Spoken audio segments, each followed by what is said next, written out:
Okay, let's jump straight into this explainer and uncover some truly dangerous, kind of hidden dynamics of ego and power.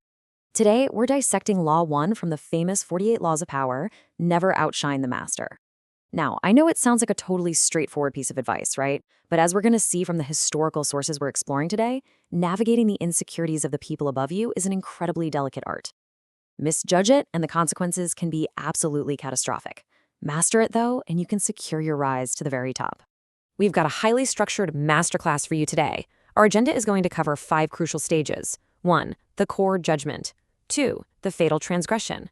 3. The masterful observance. 4. The rules of power. And 5. The strategic reversal. Let's get right into it. Section 1. The core judgment. The phrasing of the judgment is absolutely critical here. Comfortably superior. The core point is that making your masters appear, well, far more brilliant than they actually are, is the real secret to attaining the heights of power.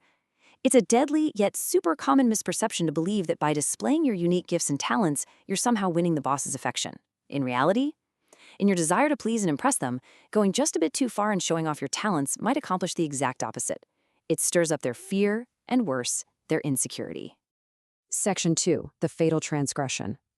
To really grasp the weight of this law, we have to see what happens when you break it. And this historical timeline tells a terrifying story of a really rapid fall from grace. Picture this. It's 1661. The French Prime Minister has just died, and Finance Minister Nicolas Fouquet totally expects to be named his successor. But sensing he was maybe losing favor with King Louis XIV, Fouquet decides to throw the most spectacular party the world had ever seen at his magnificent estate, ostensibly to honor the king. I'm talking never-before-tasted foods from the Orient, a brand new play by Molière, massive fireworks, the whole shebang. But shockingly, the very next day, Fouquet was arrested by the king's head musketeer, D'Artagnan. He spent the last 20 years of his life in absolute solitary confinement. So why on earth did this happen? Well, in his burning desire to impress, Fouquet inadvertently made the young king feel insecure. Louis XIV, the incredibly proud Sun King, simply could not countenance being outdone in lavishness by anyone, especially his own finance minister. So what did the king do?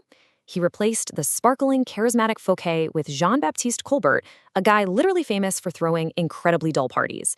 And to top it off, Louis used the exact same architects and decorators from Fouquet's estate to build an even more magnificent palace, Versailles. It just goes to show the fragile ego of a master absolutely cannot handle being outshone. This whole saga brilliantly illustrates the swift and brutal tragedy of the situation, and it was perfectly captured by the philosopher Voltaire. He said when the evening began, Fouquet was at the top of the world. By the time it had ended, he was at the bottom. See, Fouquet thought he was showing off his loyalty and his amazing connections, but he was actually just flaunting his wealth and poking massive holes in the king's vanity. And this serves as the perfect pivot to our next historical figure, someone who played this game flawlessly. Section 3. The masterful observance. Let's talk about the Italian astronomer and mathematician Galileo Galilei.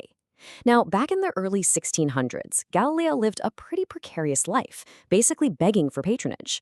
Renaissance scientists had to rely entirely on wealthy rulers for support.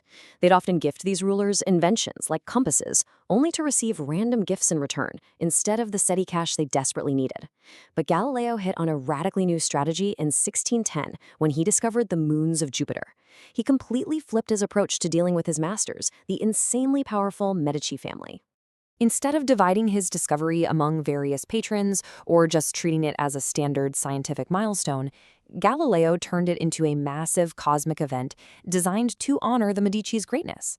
The Medici dynasty had actually made Jupiter their family symbol way back in 1540, so Galileo swoops in and announces that the bright stars of Jupiter literally offer themselves in the heavens at the exact same time as Cosimo II's enthronement. He didn't challenge their intellectual authority or make them feel inferior. No, he gave them infinite glory by linking their very name with cosmic forces. Talk about a brilliant move. When we compare the difference between failure and success here, the contrast is just stark. Think about Fouquet. He flaunted his own wealth and popularity. He shone the spotlight directly on himself, which instantly made his master insecure. Galileo, on the other hand, deflected the spotlight entirely. He assigned celestial glory directly to his patrons.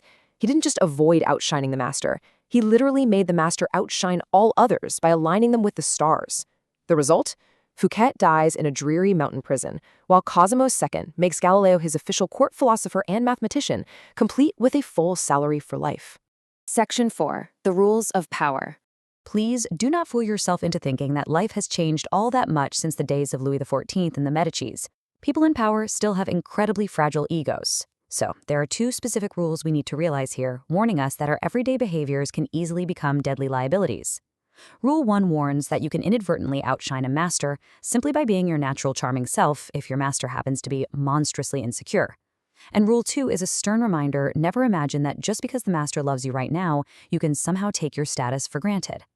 Let's look at a couple historical examples for both of these. This story illustrates Rule 1 perfectly. Astor Manfredi was the Prince of Faenza, a young guy naturally gifted with incredible charm, generosity, and good looks. When the cruel Cesare Borgia conquered his city, he actually spared Manfredi at first. But just weeks later, Manfredi was thrown into a Roman prison, and a year later, his body was fished out of the river Tiber. Why? Because Manfredi's mere presence made the notoriously vain Borgia seem way less attractive and charismatic by comparison. The lesson here? Sometimes you literally have to learn to actively mute your own good qualities when you're in the company of immense vanity. And here is the brutal reality of Rule 2. Sen no Rikyu was the premier artist of the tea ceremony in 16th century Japan, and he was the absolute favorite of Emperor Hideyoshi. The guy had his own apartment in the palace and immense honors. But then he made a fatal error.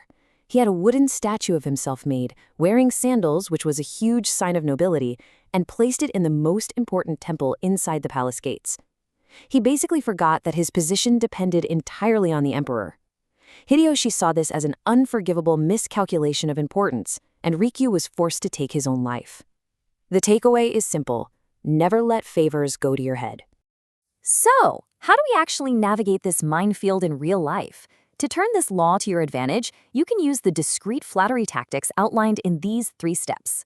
Step 1. Make your master appear more intelligent than you, perhaps even acting just a little bit naive. Step 2. Commit harmless mistakes. Things that won't actually hurt your reputation in the long run, but give you the chance to ask for their help. Trust me, masters absolutely adore bestowing the gifts of their experience. Step 3. If your ideas are more creative, ascribe them to your master publicly. Make it crystal clear that your brilliant advice is merely an echo of theirs. I absolutely love this imagery from the source material, the stars in the sky. It provides such a powerful metaphor for all of this. There can be only one sun at a time. If you're someone who is naturally sociable and generous, be super careful not to be the cloud that blocks the master's radiance. Never obscure the sunlight or try to rival the sun's brilliance. Rather, fade into the sky and find clever ways to heighten the master star's intensity. By letting others outshine you temporarily, you actually remain the one in control. Section 5. The Strategic Reversal. Now for our final section. We've seen exactly how to appease an insecure master, but in the game of power, there are always exceptions, right? Which poses the ultimate question: is there ever a time to actually outshine your master? Well, this is where the strategy takes a delightfully cold-blooded turn, because you can't spend your entire life worrying about upsetting every single person you come across. So when do you strike? Here is the brutal truth of it. If your superior is a falling star, there is nothing to fear from outshining him. You have to actively gauge their strength. If they're very weak and already ready to fall, let nature take its course. Do not be merciful. Your master likely had zero scruples during their own climb to the top. So you can be selectively cruel and discreetly hasten their downfall by outdoing and outsmarting them at key moments. However, a quick word of warning. Do not risk outshining a feeble superior if it's just going to make you appear spiteful to everyone else. And more importantly, if your master is firm in his position, yet you absolutely know yourself to be more capable, you must bide your time. Be completely patient. It is the natural course of things that power eventually fades and weakens. If you play it right, keeping your own ego completely in check, you will outlive, and someday you will outshine them. Which brings us to our final thought for this explainer. Who in your life is the sun? Is it a boss, a mentor, a leader? And are you inadvertently blinding them with your own light? Take a really hard look at the dynamics in your own life right now, because as we've learned today, from Fouquet's incredibly tragic party, all the way to Galileo's brilliant cosmic flattery, outshining the master is perhaps the worst mistake of all. Keep your talents discreet, feed their ego, and just watch your own power quietly grow. Thanks so much for joining me on this explainer, and I'll see you next time.